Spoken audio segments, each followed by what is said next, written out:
आज बनवणार आहोत आपण समोसे. चला मग रेसिपीला सुरुवात करूया. हे मी मध्यम आकाराचे 5-6 बटाटे घेतले आहे व 1 वाटी वाटाणे घेतले आहे. वाटाणे आणि बटाटे आपण कुकरमध्ये उकडून घ्यायचे 2-3 शिट्ट्या करून. इथे मी 2 वाट्या मैदा घेणार आहे. यामध्ये मी अर्धा चमचा ओवा घेतलेला आहे. हा ओवा हातावर अशा प्रकारे कुस्करून घ्यायचा आहे. या पद्धतीने हातावर कुस्करून घेतल्यानंतर यामध्ये ओवा टाकायचा आहे व चवीनुसार मीठ टाकायचं आहे. हे सर्व टाकून झाल्यानंतर यामध्ये मी 2 चमचे थंड तेल टाकून घेणार आहे.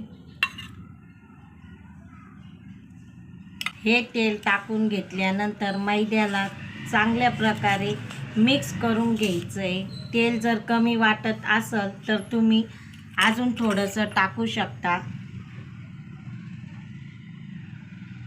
जवळजवळ मला 4 चमचे तेल लागलेलं आहे. अशा प्रकारे आपल्याला सर्व पिठाला तेल या पद्धतीने लावून घ्यायचं आहे. या पद्धतीने आपल्याला सर्व मैद्याला तेल अशा प्रकारे लावून घेतल्यानंतर अशा प्रकारे गोळा तयार झाला पाहिजे, म्हणजे आपले समोसे हे क्रिस्पी आणि छान क्रिस्पी होतील. हे बघा अशा पद्धतीने. आता यामध्ये थोडंच पाणी टाकायचं आहे. पाणी हे गारच टाकायचं आहे, जास्त पाणी घ्यायचं नाही. जसं लागेल तसं घ्यायचं आहे. अशा पद्धतीने पाणी टाकून घेतल्यानंतर आपण ज्या पद्धतीने गव्हाचं पीठ मळतो त्याच पद्धतीने हे मळून घ्यायचं आहे. पण हे पीठ घट्टच ठेवायचं आहे, जास्त पातळ किंवा सैल करायचं नाही. या पद्धतीने आपल्याला मैदा अशा प्रकारे मळून घ्यायचा आहे. आता हा मैदा आपण असाच झाकून ठेवूया 10 मिनटं. भाजीला लागण्यासाठी इथे आपण 1 चमचा बडीशोप व अर्धा चमचा जिरे आणि 1 चमचा धने घेणारे आणि भाजीमध्ये टाकण्यासाठी आपण थोडेसे शेंगदाणे देखील यामध्ये घेतलेले आहे. धने, बडीशोप, जिरे हे सर्व आपल्याला मिक्सरला बारीक दळून घ्यायचे. जास्त पण बारीक नाही, म्हणजे मीडियम. या पद्धतीने आपल्याला बारीक दळून घ्यायचं आहे.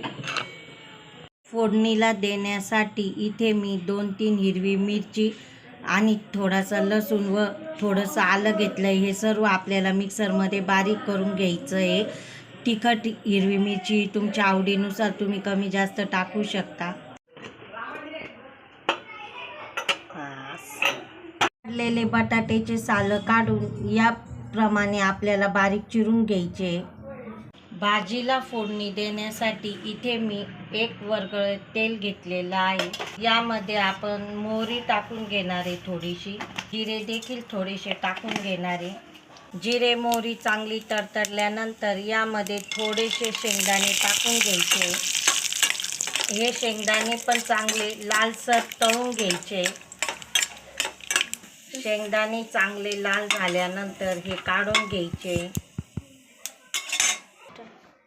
या तेलामध्ये आपल्याला दळलेली बारीक हिरवी मिरची, लसूण आणि आल्याची पेस्ट टाकून घ्यायची आणि हा मसाला चांगला परतून घ्यायचा आहे. हे परतवत असताना यामध्ये आपण बारीक केलेली धने, ओवा, बडीशोप हे दळलेलं हे पण यामध्ये टाकून घ्यायचं आहे आणि चांगल्या प्रकारे परतून घ्यायचं आहे. या भाजीमध्ये थोडासा हिंग, चवीनुसार मीठ व हळद देखील टाकून घ्यायची आहे आणि हे चांगल्या प्रकारे परतून घ्यायचं आहे. हा मसाला परतवत असताना यामध्ये आपण बारीक केलेले बटाटे टाकून चांगले एकजीव परतून घ्यायचे. अशा पद्धतीने या भाजीमध्ये आपण उकडलेले वाटाणे आणि तळलेले शेंगदाणे देखील यामध्ये टाकून घ्यायचे व चांगल्या प्रकारे परतून घ्यायचे.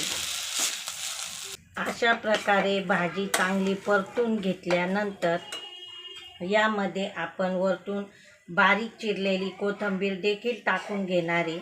या पद्धतीने आपल्याला वरतून कोथिंबीर टाकून घ्यायची.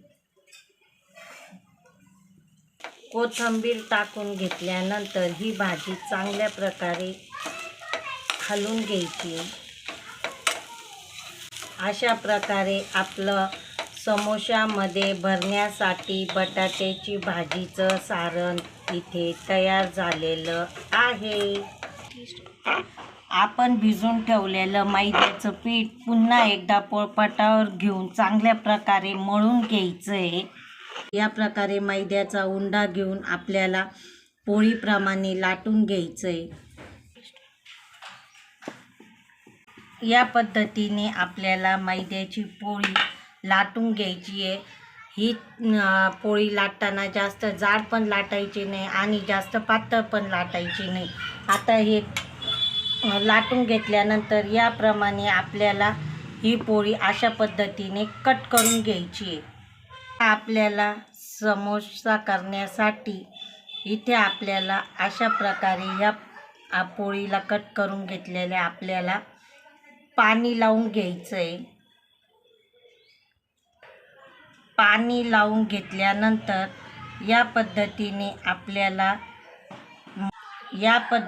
पाणी लावून घेतल्यानंतर आपल्याला समोसा अशा प्रकारे चिटकून घ्यायचा आहे पाण्याने. अशा पद्धतीने चिटकून घेतल्यानंतर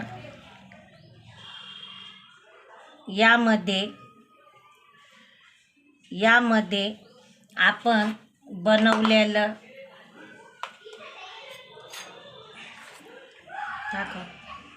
या पद्धतीने बनवल्यानंतर आपण तयार केलेली भाजी यामध्ये भरायची आहे.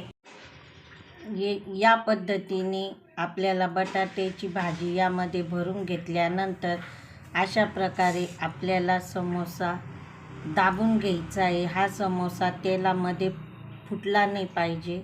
अशा प्रकारे सर्व समोसे आपल्याला या पद्धतीने करून घ्यायचे आहे. अशा प्रकारे आपल्याला सर्व समोसे तयार करून घ्यायचे आणि आपल्याला हे तळायचे. तळण्यासाठी आपल्याला तेल टाकून घ्यायचं आहे कढईमध्ये. तेल चांगलं तापल्यानंतर यामध्ये आपण बनवलेला समोसा टाकून घ्यायचा आहे.